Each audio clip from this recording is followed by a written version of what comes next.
Guys మీరు Indra cinema చూస్తారా? అయితే ఈ వీడియో ఖచ్చితంగా చూడాల్సిందే అండ్ చివరి వరకు చూడాల్సిందే. ఇంద్ర సినిమా చూసినట్లయితే అందులో డ్యామ్ గురించి ఒక స్టోరీ జరుగుతూ ఉంటుంది కదా, అది ఈ డ్యామే. ఇది మడ్డు వలసలో ఉంది. మా పెద్దమ్మ వాళ్ళ ఊరు కూడా ఇదే కాబట్టి మేము చూడడానికి వచ్చామన్నమాట.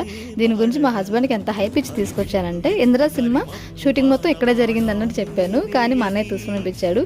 ఇంద్ర సినిమా షూటింగ్ ఇక్కడే జరిగింది, బట్ టీం వచ్చి షూట్ చేసి వెళ్ళారు, చిరంజీవి గారు రాలేదు అని చెప్పాడు. మా హస్బెండ్ ఒక లుక్ ఇచ్చి ఓకే ఎలా అయితేనే వచ్చాం కదా చూడడానికి వెళ్దాం అని చెప్పేసి తీసుకొచ్చాడు. ఇక్కడ కొంతమంది ఫోటో షూట్ చేసుకుంటున్నారనమాట, ఎందుకంటే ఒక గేటే ఓపెన్ చేశారు, మిగతా అన్ని క్లోజ్లో ఉన్నాయి. అండ్ ఇక్కడ కొండ మీద గుడి ఉంటుంది, చాలా బాగుంటుంది చూడడానికి.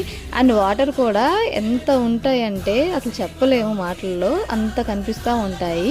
చాలా అంటే చాలా దూరం ఉంటాయి. అండ్ పక్కన ఒక కాలువ ఉంటుంది అనమాట, ఆ కాలువ ఊర్లోకి వెళ్తుంది. వాటర్ అంటే చాలా బాగుంటాయి.